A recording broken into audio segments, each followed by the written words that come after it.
Je m'appelle Boussaba, j'ai 77 ans, et si je pouvais m'asseoir en face de la femme que j'étais il y a 30 ans, je lui prendrais les mains et je lui dirais ceci avec toute la douceur que j'ai apprise trop tard.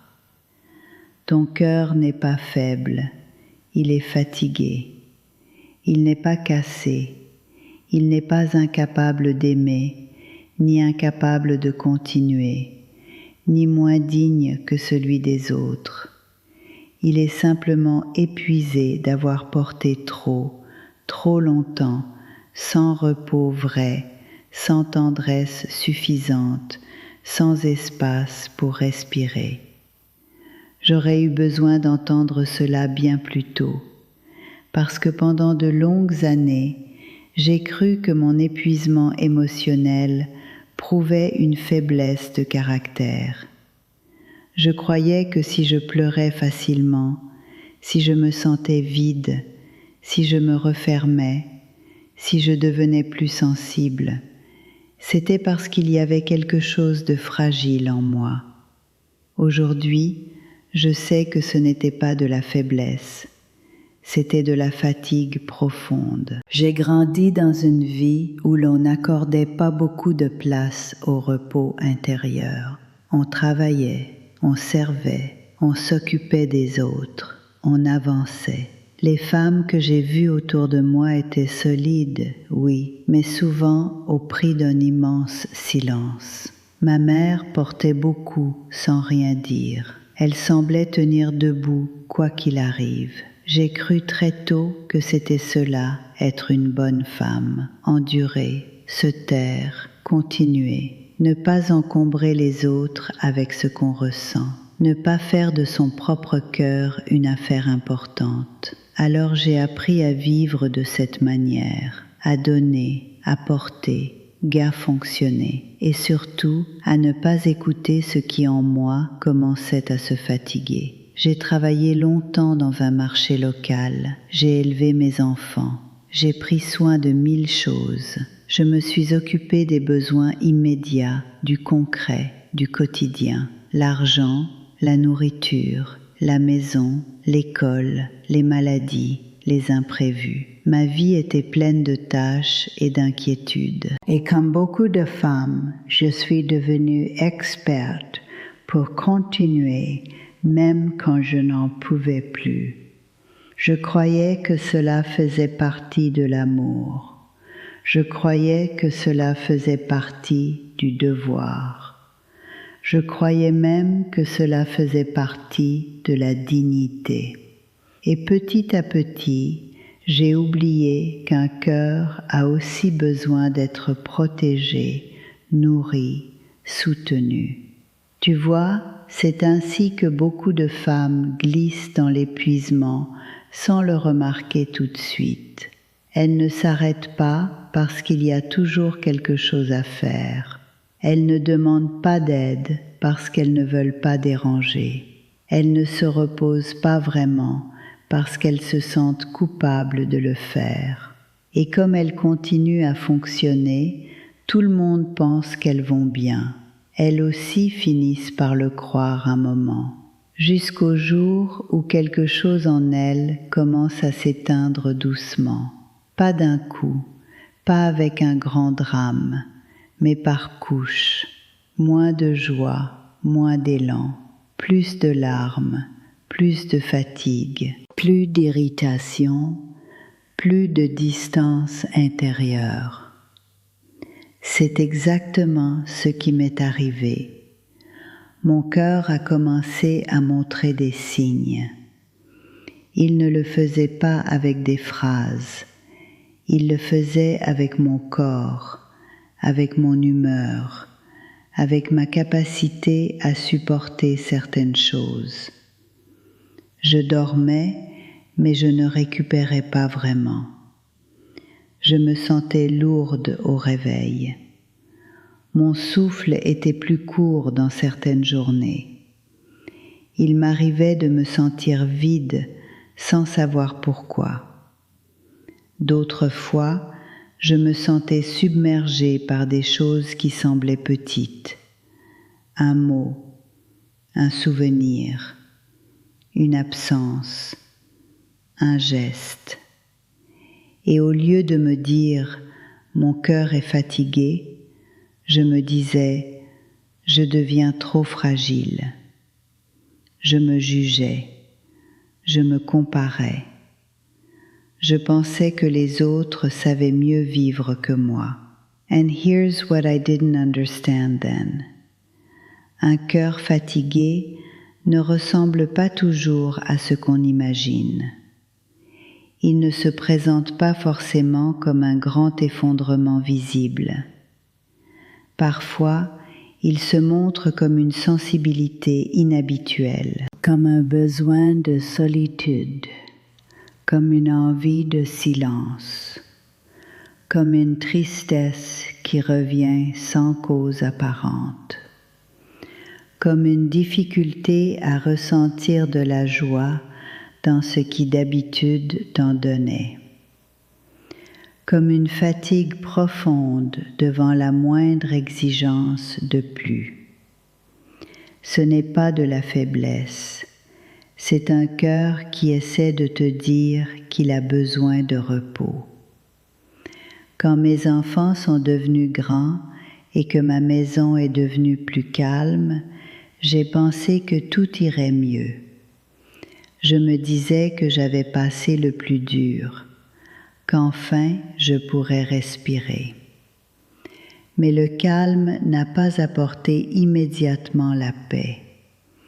Il a apporté autre chose. Il a rendu plus visible tout ce que j'avais ignoré. Le silence de la maison a laissé remonter une fatigue ancienne, une lassitude profonde, et avec elle, une grande confusion. Parce que je ne comprenais pas pourquoi je me sentais ainsi, alors que, de l'extérieur, ma vie semblait plus légère. Honnêtement, il y a eu des moments où j'ai cru que quelque chose en moi ne fonctionnait plus bien. Je me disais que j'étais peut-être devenue trop faible avec l'âge. Je regardais les autres femmes et je me demandais pourquoi elles semblaient tenir mieux que moi.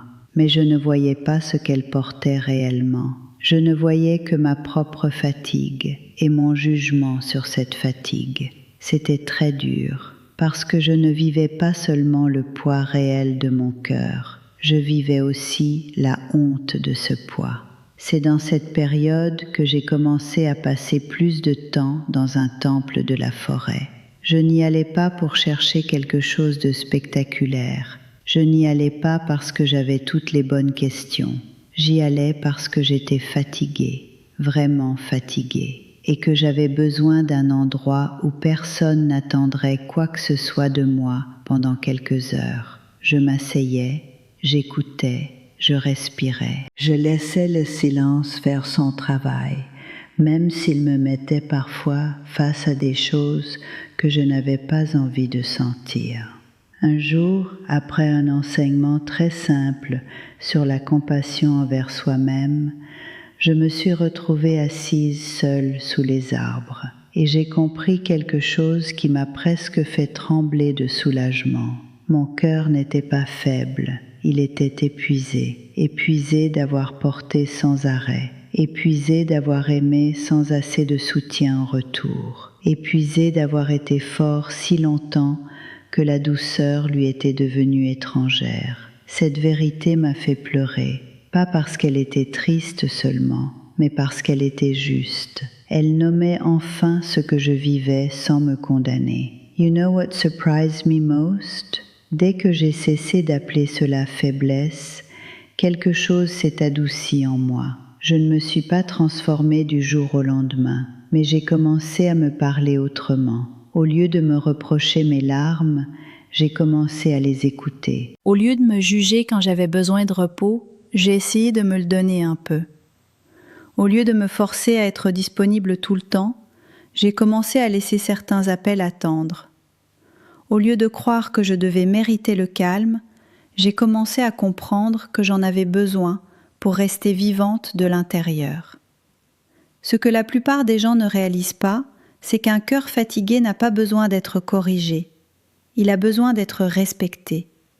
Il a besoin d'un peu moins de bruit, un peu moins de pression, un peu moins de « encore un effort ». Il a besoin de pauses réelles, de vérité, d'espace. Il a besoin que quelqu'un lui dise enfin « tu as déjà porté beaucoup ». Pendant longtemps, personne ne me l'a dit. Alors j'ai dû apprendre à me le dire moi-même. Laisse-moi t'expliquer quelque chose d'important. La fatigue du cœur n'est pas seulement une émotion. C'est une manière de vivre trop longtemps sans refuge intérieur. C'est l'usure de se tenir toujours prête. C'est le poids de ne jamais vraiment se déposer. C'est le résultat d'années à fonctionner avant de ressentir. Et tant qu'on ne comprend pas cela, on continue à demander encore plus à un cœur déjà épuisé. C'est ce que j'ai fait pendant des années. J'ai exigé de moi de la patience, de la disponibilité, de la douceur, alors que je n'avais pas rechargé mon cœur depuis longtemps. Avec le temps, j'ai commencé à faire des choses simples, me taire un peu plus, m'asseoir sans but, boire mon thé sans penser à ce qu'il restait à faire, dire non parfois, dormir un peu plus quand je le pouvais, laisser certaines choses inachevées, respirer avec la main sur la poitrine quand je sentais le poids revenir. Ce sont de petites choses, mais pour une femme qui a vécu toute sa vie en croyant qu'elle devait tout porter sans faiblir, ce sont des changements immenses. And here's the truth.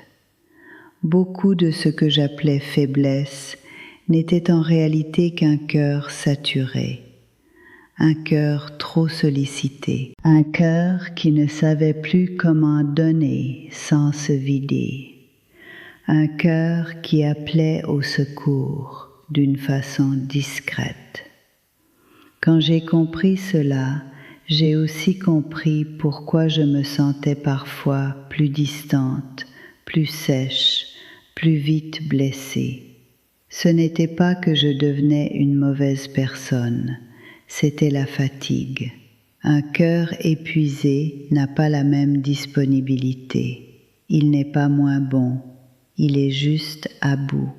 Aujourd'hui, à 77 ans, je peux te dire ceci avec toute l'honnêteté que j'ai. Si tu te sens à fleur de peau, vide, lourde, si tu as l'impression de ne plus pouvoir donner comme avant, si tu te fermes parfois, si tu es lasse sans grande raison apparente, ne conclus pas trop vite que ton cœur est faible. Demande-toi d'abord s'il n'est pas simplement fatigué. Demande-toi combien d'années il a tenu sans véritable repos, combien d'années il a continué sans être assez entendu, combien d'années tu lui as demandé de porter encore, sans jamais vraiment le prendre dans tes propres mains avec tendresse. Tu n'as pas besoin d'attendre le grand effondrement pour reconnaître ta fatigue. Tu n'as pas besoin de tout perdre pour admettre que tu as besoin de repos. Tu n'as pas besoin de te justifier pour ralentir. Un cœur fatigué mérite déjà qu'on l'écoute. Il mérite qu'on lui parle doucement. Il mérite qu'on cesse de le confondre avec un défaut. Si ces mots te touchent, garde-les près de toi un moment. Demande-toi où, dans ta vie, ton cœur est le plus fatigué. Est-ce dans les relations, dans le fait d'avoir toujours été forte, dans le poids du passé, dans le fait de ne jamais te mettre au centre de ta propre compassion? Pose cette question avec honnêteté, sans te juger, juste pour voir. Et si tu veux, Écris-moi dans les commentaires quelle fatigue ton cœur porte depuis trop longtemps. Parfois, la nommée commence déjà à lui rendre un peu d'air. Si ce message t'a accompagné, reste proche de cet espace. Non parce que j'ai des réponses parfaites, mais parce que je sais ce que c'est que de croire qu'on devient faible, alors qu'on est simplement arrivé au bord d'une fatigue profonde. Et je sais aussi qu'il n'est jamais trop tard pour commencer à traiter son propre cœur avec plus de douceur.